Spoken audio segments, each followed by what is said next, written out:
for the worst in franchise history. Just the negatives and the positives, and what do you want to see you as an organization like to see change? We need to get better. We need to get better in all areas because we're never going to be satisfied until we're the last team standing, and that's our goal.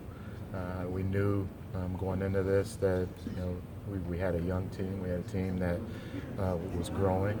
We know we're building something, and I think that was part of what this season was, laying the foundation for greater things to come. I think there was some positive spots to the year. The year JT Realmuto had, the emergence of Brian Anderson and the year that he had, some of the young pitching, the emergence of our starting pitching. I think from a complete view, you look at the depth that we were able to accumulate in our system, and we're in a better position to withstand the ups and downs and the transactions that happen over the course of the year. And now it's a matter of getting better. Dom Mattingly and I sat with every single one of our players in DC and in New York and spoke quite frankly with them on areas where we need to get better and challenge them to be accountable and to take stock in their careers and doing what they think and what we feel as an organization they can do better to help us get better. Each individual player take care of themselves, get better, and then as a group we get better as an organization. And so that's the goal. And our off season starts now, and that's where we begin with that process of a better 2019. Have you all settled on your coaching staff yet, or is that still in discussion? When will that take place? That's still in discussion. Hopefully we'll be able to get to our coaches. I spoke to them all before we left DC and told them that we're starting to work through all the budget administrative things that we need to in order to start that process. So hopefully here in the near future we'll get to all of our coaches and let them know what their futures are. Okay, so you haven't told them? No, we haven't told them anything. No. Okay. Mike, hosting a pretty big event Friday with the showcase of the Mesa brothers. Can you speak to not just that, but the potential advantage that having an event like that at your place, Marlins Park being so close to Latin America, if this becomes a thing where you may be able to do something like this in years to come to attract Latin American ball players there, just the advantage that could bring, obviously. We're the Miami Marlins, and our stadium's in Little Havana. Miami's the gateway to the Americas, and it just made so much sense, to everyone to host this workout. Obviously all 30 clubs are invited to the workout, so there's any advantage that we have, but we want the most talented players in baseball to want to be a part of what we're building, and Friday hopefully is the start of a productive off season for us where we get better in every aspect and put ourselves in a position to be in the playoffs and bring a championship back to South Florida. What do you think about the younger brother? Because much is made about Victor, but not as much about the younger brother. I'll tell you Friday afternoon. Okay. He just turned 17. I don't think there's a lot of information on him, so we're looking forward. Obviously we have more information on Victor and on Sandy Gaston. We've been able to see them, and there's video available on them, much less on Victor Jr.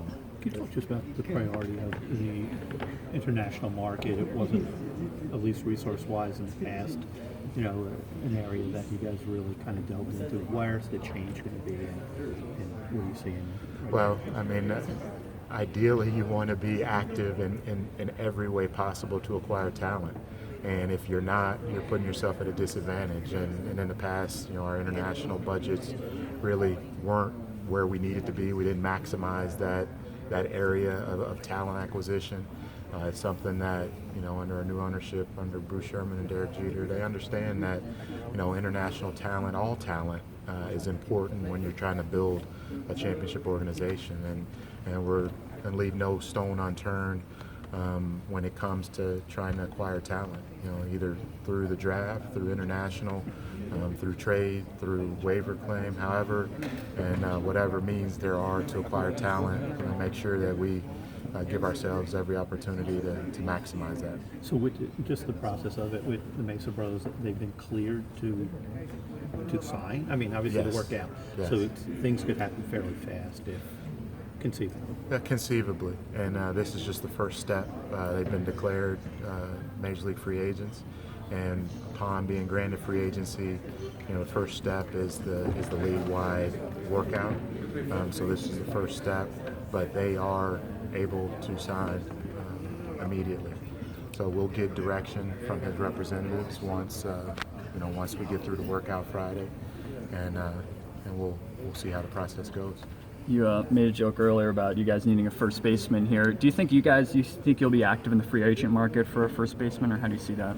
I think we're in that process right now. The off season is just starting. So we're going to put our off season plan in place and then go about executing it.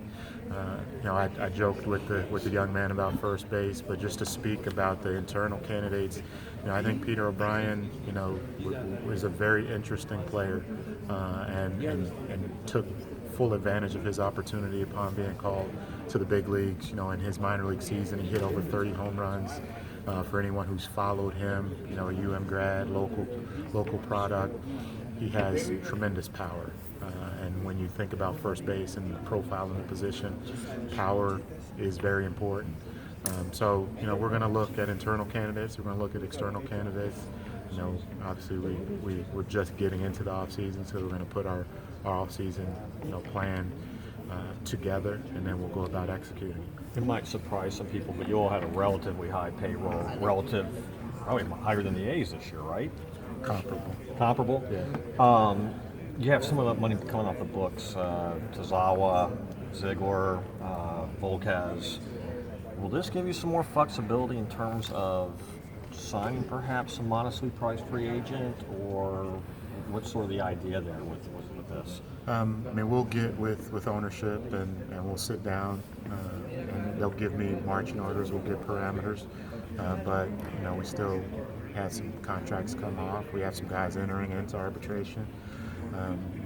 It'll be a first-year arbitration for Jose Urena, for Bearclaw, for Adam Conley, Miguel Rojas, Realmuto will be second-year guys. So there's definitely raises coming, but we'll get direction from ownership and we'll put things back together. And Dietrich and Straley are kind of interesting because they're kind of in that position where you might perhaps non-tender them. Are those easy calls for you, or are those two going to be pretty tough? I would say, not talking specifically about them, but, Dan Straley's been a productive major league pitcher, and he fits within our pitching staff. Derek Dietrich has shown his offensive and defensive versatility, which is valuable in the National League. So I think those are all conversations we'll have, as we get together as a group. We meet with ownership and talk about how we get better, as an organization. What do you say about the real Muto? Because that's going to be hot and heavy, even though he has 2 more years in R, but there'll be the speculation of trade, extension. What can you say about him? Well, it's no secret. I think JT knows how we feel about him. He had a tremendous season, an all-star season. It's great to see his talent finally being recognized, throughout the industry.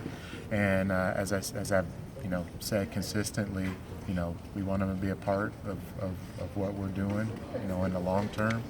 We know we control him for the next 2 years. And as I said, at the appropriate time, we'll get to his representative and see if we can do something longer term than the 2 years.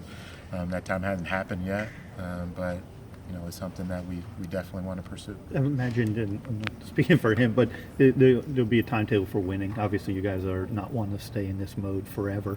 And what can be kind of a selling point that we could be getting and turning the corner within a year or two to kind of be knocking on the door and be one of those 5 in each league? I think you look at the pitching depth, and I think for any championship organization, any championship team, you need to have the starting pitching. You need to have the starting pitching depth if you're going to be serious about competing.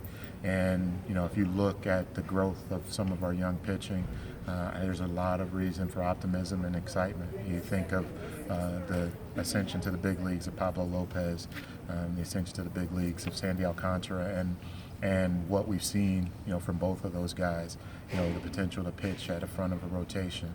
Jose Urena, who's grown up in front of our eyes, from a young, scrawny, young pitcher with one pitch to now you're talking about a guy who can lead a staff with a 3-pitch mix and the attitude to match.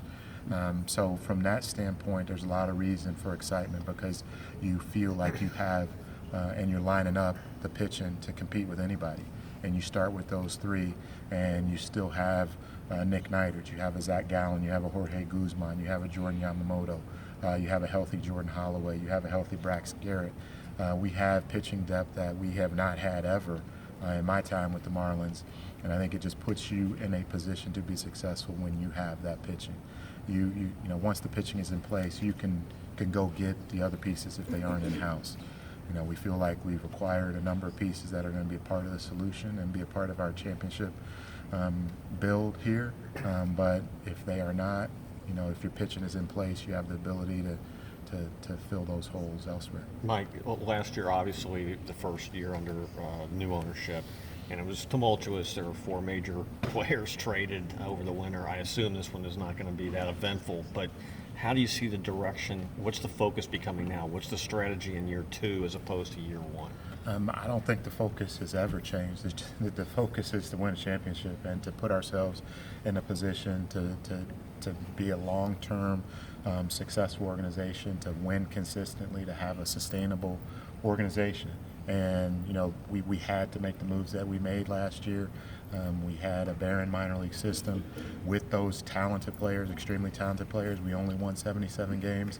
We just didn't have enough. I think now and moving forward, it was always the goal is to get better. I think we have a foundation now that we can build upon.